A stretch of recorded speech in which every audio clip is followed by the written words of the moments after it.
Today on Legalese, we will be talking about the DEA's rescheduling of marijuana.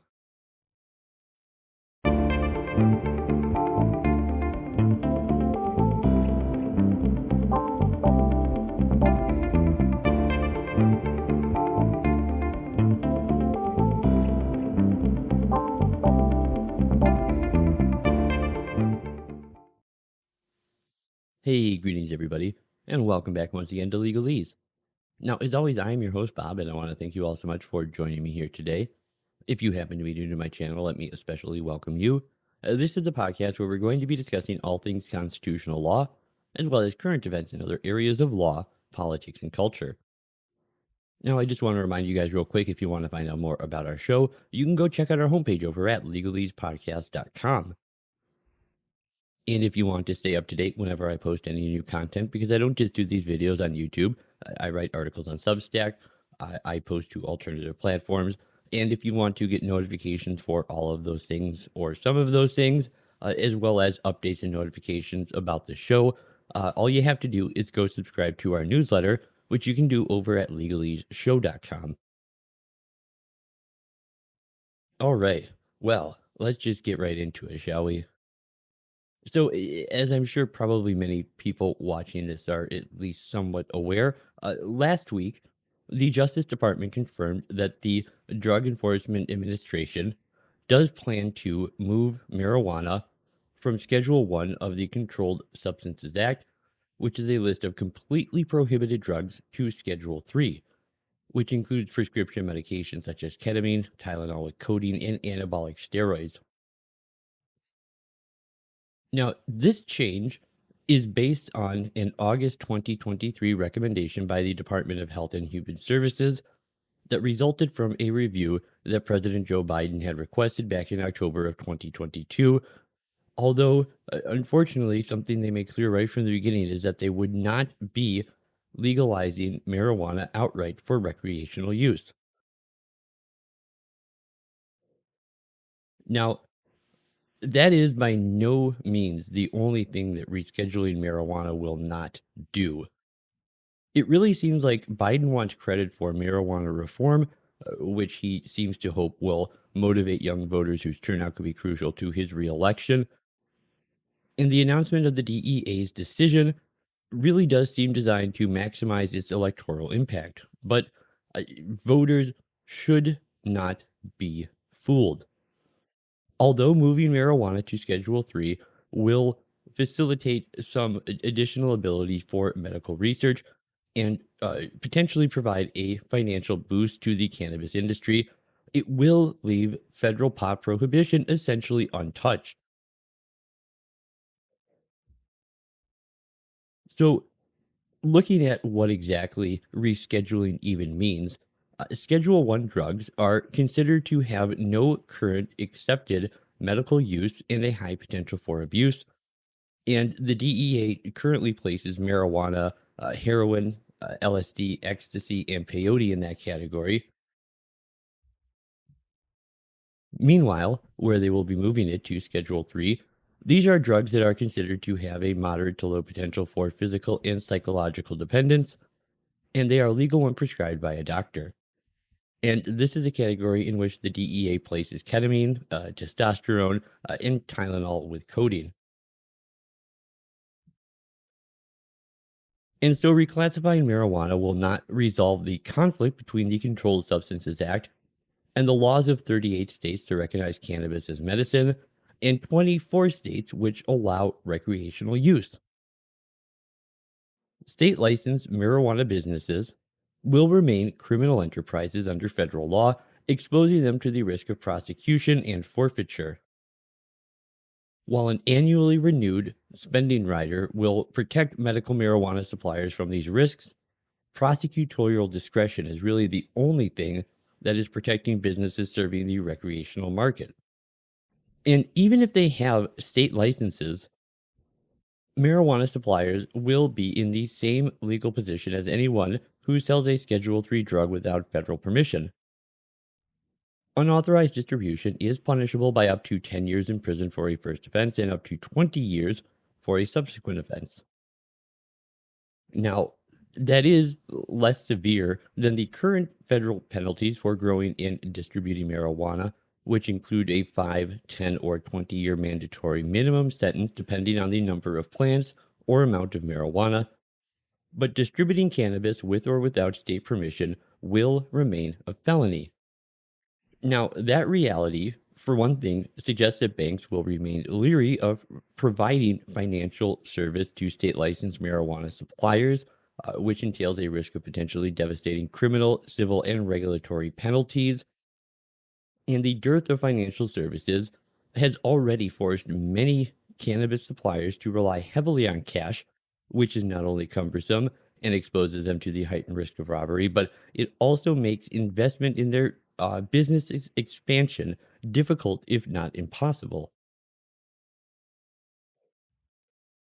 Now, although federal arrests for simple marijuana possession are rare, cannabis consumers likewise will still be committing crimes even if they live in a state that has legalized marijuana. And under 21 USC Section 844, possessing a controlled substance without a prescription is a misdemeanor, punishable by a minimum $1,000 fine and up to a year in jail. So, moving marijuana to Schedule 3 will not change that law, which is something that, of course, only Congress can do. Nor did President Joe Biden's mass pardons that we saw some time ago for people convicted of simple marijuana possession under that statute, which only apply retrospectively, decriminalizing the use of cannabis as he promised to do during his 2020 campaign. Now, even though Joe Biden has repeatedly decried the barriers to education, employment, and housing that marijuana convictions create, uh, very much contrary to what he claims, his pardons still do not entail an expungement of criminal records, and therefore they don't actually eliminate any of those barriers. Nor did the pardons address the various legal disabilities associated with marijuana convictions. For example, cannabis consumption or participation in the cannabis industry in any way really includes the automatic loss of your Second Amendment right. And this is a policy that Biden has repeatedly defended as far as the ineligibility for admission, legal residence, and citizenship under immigration law for people who are in any way involved with the possession of cannabis. And rescheduling marijuana, likewise, will not remove any of those barriers and disabilities. Now, that loss of your Second Amendment right because of what substance you choose to put in your body is obviously a hugely problematic topic, and it is one that I will actually be devoting an entire video to in the near future. But for now, I do think that it is incredibly telling just how duplicitous Joe Biden's opinions on cannabis legalization are when you consider that in his most recent State of the Union address earlier this year, President Biden declared that no one should be jailed for simply using marijuana or have it on their record. Directing my cabinet to review the federal classification of marijuana and expunging thousands of convictions for the mere possession, because no one should be jailed for simply using or have it on their record.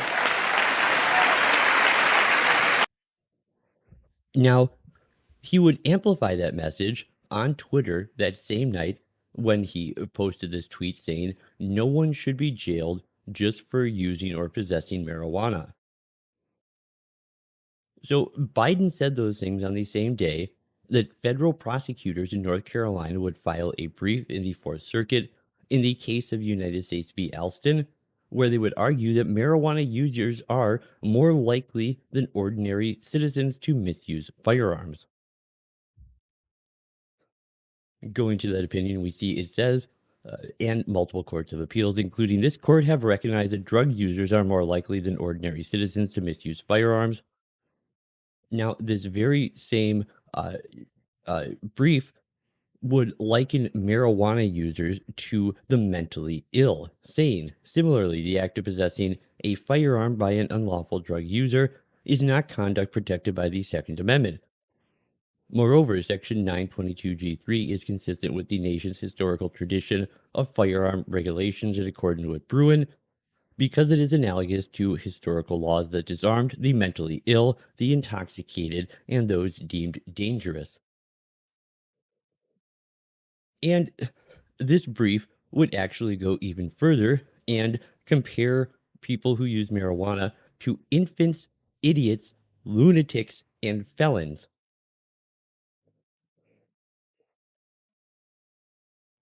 So, as you can see, it says colonial and English societies of the 18th century, as well as their modern counterparts, have excluded infants, idiots, lunatics, and felons from possessing firearms.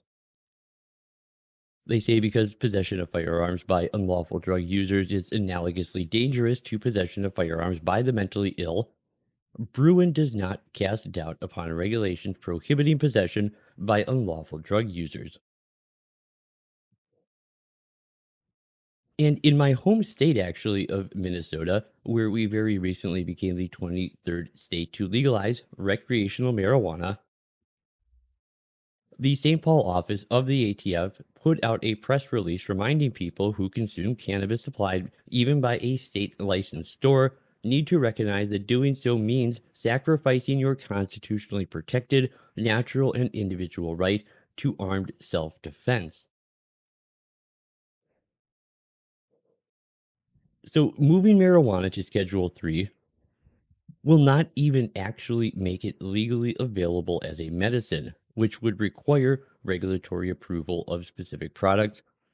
So, for example, doctors can legally prescribe drugs like Marinol, also known as drobenenol, which is a synthetic version of THC, which is already listed Schedule 3, or Epidiolex, which is a cannabis-derived CBD solution listed in Schedule 5. But they will not be able to prescribe marijuana itself even after it's moved to Schedule 3 unless the Food and Drug Administration approves additional cannabis-based medications. Now, the medical recommendations that authorize patients to use marijuana for symptom relief under state law are actually not prescriptions, and they do not make such use compliant with the Controlled Substances Act. So, rescheduling marijuana not only will not legalize recreational use, it's not even going to legalize medical use either. So, what exactly will rescheduling do?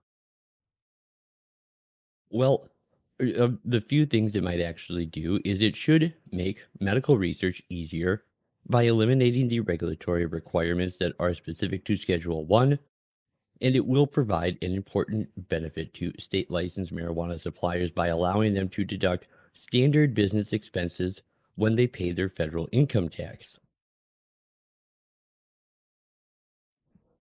But aside from those practical changes, rescheduling does represent a historical federal about face on the benefits and hazards of marijuana because Schedule 1 is supposedly reserved for drugs with a high abuse potential and no accepted medical use that cannot be used safely even under a doctor's supervision.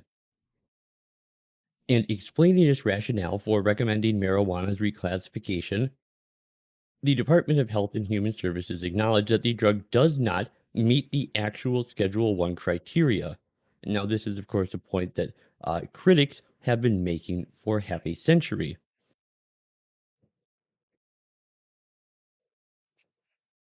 Now, the HHS cited what they call credible scientific support for marijuana use in the treatment of pain, nausea, and vomiting, and anorexia related to a medical condition. Regarding abuse potential and safety, it noted that marijuana compares favorably to other drugs of abuse, such as heroin, which is Schedule 1, cocaine, which is Schedule 2, or benzodiazepines like Valium and Xanax, which are Schedule 4, and even alcohol, which is just entirely unscheduled. And the vast majority of individuals who use marijuana, the Department of Health and Human Services has said, are doing so in a manner that does not lead to dangerous outcomes to themselves or others. So, in agreeing to follow the HHS recommendations, The DEA is likewise implicitly admitting that the federal government has actually been lying about marijuana use for decades. But that long overdue reversal falls far short of addressing today's central cannabis issue, which is the conflict between federal prohibition and state tolerance when it extends to recreational use in jurisdictions that account for actually most of the U.S. population, and repealing the federal ban, which is a step that Americans overwhelmingly support, would resolve this conflict. And while Biden could not do this on his own, the fact is he has even stubbornly resisted the idea, even as he emphasizes the irrationality and the injustice of the war on marijuana. Now, of course, this entire debate over issues such as what schedule should a particular drug belong to, does this reform go too far, does this reform not go far enough, all of these arguments and debates take place within an acceptable window of dissent to avoid ever having a conversation about the fact that it is immoral for the government to dictate which substances a person is permitted to consume, whether that means alcohol, tobacco, herbal remedies, saturated fats, marijuana, or anything else. These should be decisions that belong to the individual and not to the government.